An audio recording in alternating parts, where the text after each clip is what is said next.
Who wants to die? Or have you heard how Sonny's band? Rise up, bright, a running star.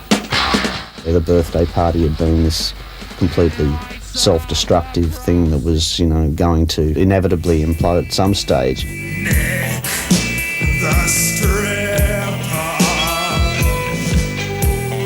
dancers on all fours. I kind of went back to Australia and kind of wandered around in a daze for about 6 months or something like that. And I think that Mick and me at some point got together and I think he suggested that I start up the Bad Seeds. It was obviously a real departure from the birthday party. And we'd started something which was quite different. But if you're like me, a bit grumpy, you'll find most pop music just too damn cheerful. So thank God for this next lot, Nick Cave and the Bad Seeds. Walking barefoot across the floor. It came together quite naturally. He saw me playing and he must have decided that I would be a good idea or a good addition to his project to play guitar. And if he would have asked me to play clarinet, I would have done that too. I had no vision whatsoever about what the Bad Seeds were supposed to be like. That was the interesting thing about the group. It was a bringing together of very strong individual characters and just see where the music went because of that. By the time that we recorded From Her to Eternity, it wasn't even clear what the name of the band is. It was a very cloud-like project without any shape. I think for some time we were called Men or Myth, and then we were called the Cavemen, and by the time the record was released, it was the Bad Seeds. The first Bad Seeds album was a very bizarre record in itself. It was a very, very unusual recording process. The lyrics, in a way, suggested the ideas of the group. I was the only one writing them, so it became far more focused around the way I felt about things. And I have a kind of, always have had a kind of, melancholy feel towards life. And this came to the fore within this music.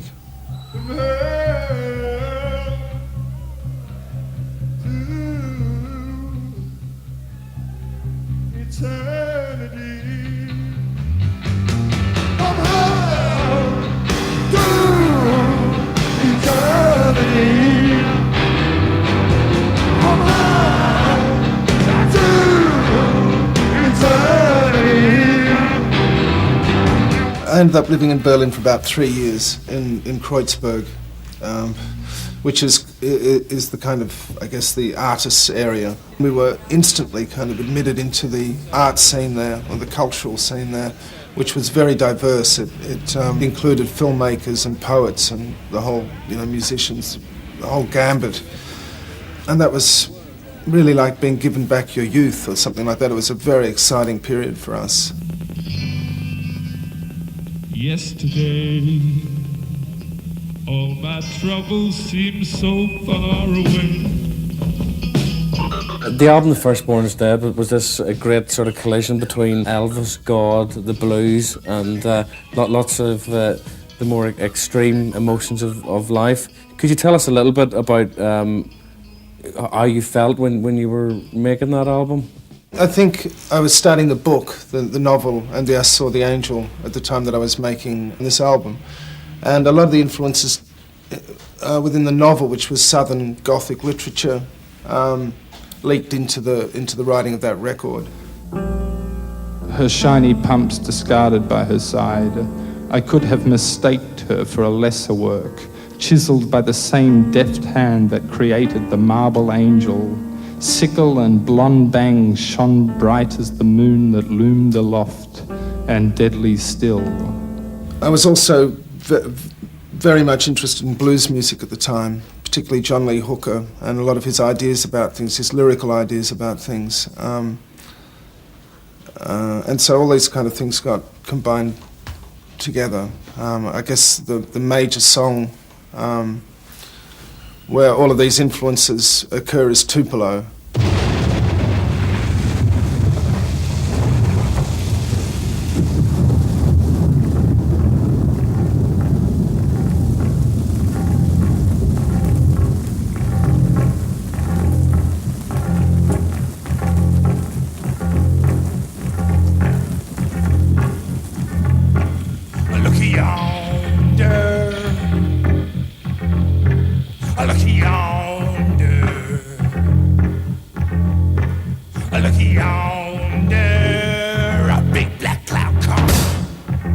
I'd spent a lot of time disguising the way my voice actually sounded through the early records, perhaps trying to sound like other people, or at least sing in a certain way that wasn't actually natural to me. And on the Kicking Against the Pricks record, there was a much more, in some of the songs, a much more relaxed way of singing. And this filtered through into Your Funeral, My Trial, which I think is one of my favourite records that we made. Your Funeral, My Trial was for a long time, I just considered our best record. I don't know if that was just from the memory of it, or, you know, in hindsight, it might, you know, listening to it now compared to other ones around, might not be. Somehow it seemed to have a broad base of elements that covered a lot of the things that I felt we could be doing or should be doing, and it was very varied and a really interesting record, and I was very proud of it for a long time. No one saw the carny go. I mean, I really like the atmosphere of that particular record, and I really like the singing on it. It's very intimate and quiet. No one saw the carny go. I say it's funny how things go.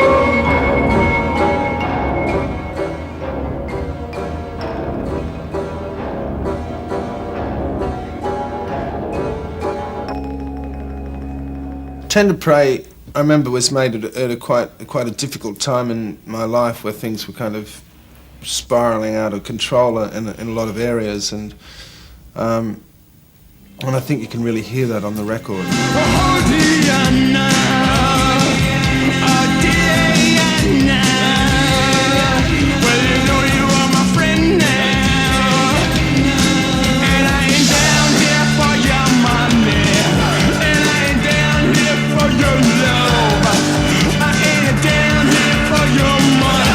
I'm down here for your soul. It was a very, very difficult record to make. But I mean, within it, there's some real jewels, I think, and the Mercy Seat is one of them. In heaven his throne is made of gold, the ark of his testament is stone, the throne from which I'm told all history does unfold. Down here it's made of a wood and wire, and my body is on fire, and God is never far away. Could I ask you a little bit about some of the themes in your songs that you've written about over the years? I mean, death and disappointment do loom large. Death looms large, I guess, because it should, you know. I mean, it's the only one. It's the one thing that we as human beings from birth have it's our right, is to die. It's the only thing we've really got. And I don't mean to sound sort of bleak about this, but it's a kind of unifying factor amongst us all, rich or poor, you know, black or white.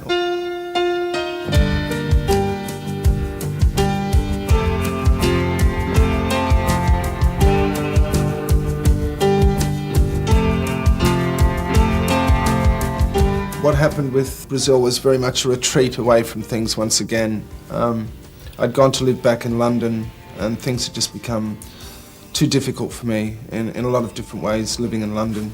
And I'd always had a kind of fascination with Brazil, so I kind of went there as some kind of pilgrimage to the place, and met Viv, who is the mother of my son, who's Brazilian, very early on after a couple of days of going there, and I basically just stayed on there for 3 years. And I guess The Good Son is some kind of reflection of the way I felt early on in Brazil. I felt quite happy there. I was in love, and It was a kind of the first year or so. It was good. This is a weekly song. It's song in which to win. While all the men and women sleep.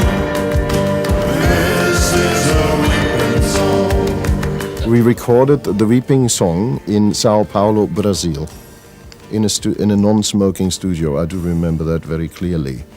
And I think it was originally not written for two voices, but Nick fancied the idea of doing a duet with me and altered the lyrics to this kind of a father-son conversation, and that's how it came about. I think the duet has been a standard format with the Bad Seeds ever since.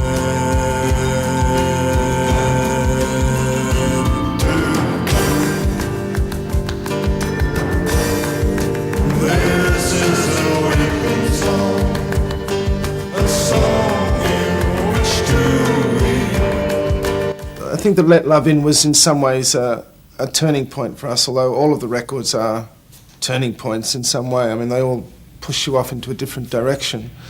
But I think that the songwriting got quite good on that record, and the performances were really good. It's kind of a classic Bad Seeds album in style and content, and just everything done right. It's not a very risky record, but it's just the songs are really good. There's a lot of really good songwriting on it.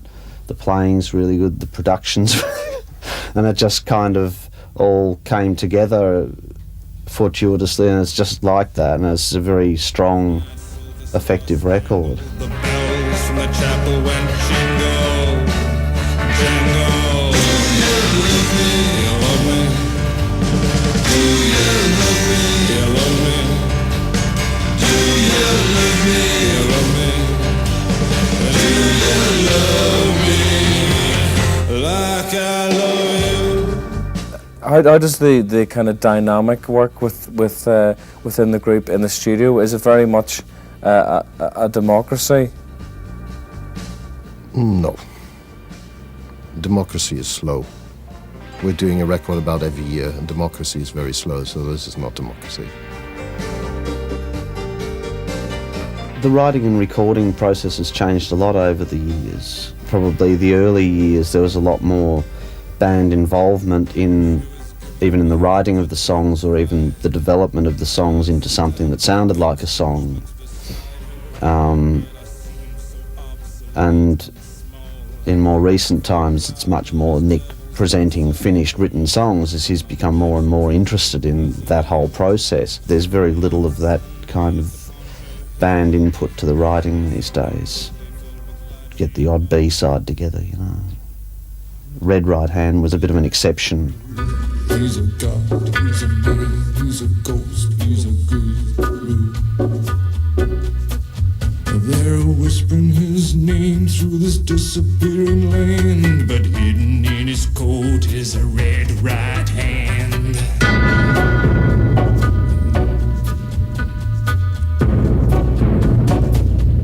I wanted to ask you about the Murder Ballads album, Nick. But was this something that you'd wanted to do for a long time? There's a certain amount of irony in us making a record of murder ballads. I mean, I'd been writing murder ballads for quite a long time, and it was hardly anything new. And it was ironic also that it became the best-selling record that we ever made. She leaned herself against a fence just for a kiss or two, and with a little penknife held in her hand, well, she plugged him through and through. And the wind did moan, and the wind did blow, la la la la la, la la la la la. A little bird looked down on Henry Lee. The most beautiful thing about it was that it kind of happened with such ease, particularly working with Kylie. It was something where I just wrote the song, and it was a very easy song to write. sent her a tape of it. She replied back the next day that she wanted to do it. We went straight into the studio and did it, and everything just dropped into place like it was really meant to be. One of the most talked about collaborations in the music world in recent times are these two, Nick Cave and his Bad Seeds and the all-time pop queen Kylie Minogue. Being a long-term fan of his compatriot, Nick wrote a song especially for her. For his new album of murder ballads, which is about murder, funnily enough, you're going to hear the single. Here they are, Nick Cave, Kylie and the Bad Seeds. The whole thing was very surreal after a while, that we managed to get this hit record with a duet with Kylie Minogue, and we were singing a kind of murder ballad. I mean, the whole thing became, when we actually stepped back and looked at it, quite an odd sequence of events. On the first day I saw her, I knew she was the one.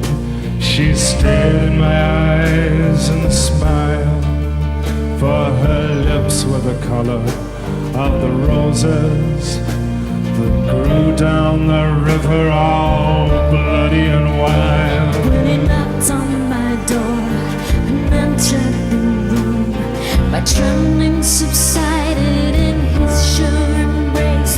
He would be my first man, and with a careful hand he wiped out the tears that ran down my face. I mean, I don't know if it's true or not, but I was kind of aware that people would go and buy the Murder Ballads album and just kind of listen to it and wonder what the fuck have I bought this for. You know, because the Kylie song wasn't any true indication of what the record was actually like. But I quite like that. I quite like that I'd sort of sneaked my way into people's living rooms and into living rooms where I just should not be.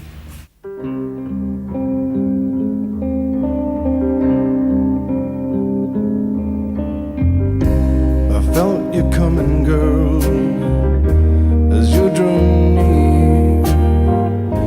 I knew you'd find me 'cause I longed you here. You're my destiny, is this how you'll appear? Wrapped in a coat with the tears in your eyes. In the same way as the Murder Ballads had really nothing to do with me or my life, the Boatman's Call has everything to do with it. And a lot was going on through the period that record investigates. And I had very, very strong feelings towards things. I was kind of in love, and it was great to write about. I was out of love, that was worth writing about as well. And so it became, for me, a unique and very personal record. I don't believe in an interventionist God.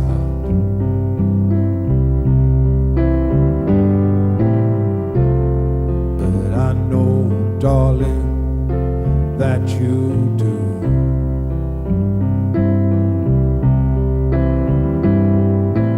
I mean, a lot was learned from that record, and I think that record will have a significant effect on future records.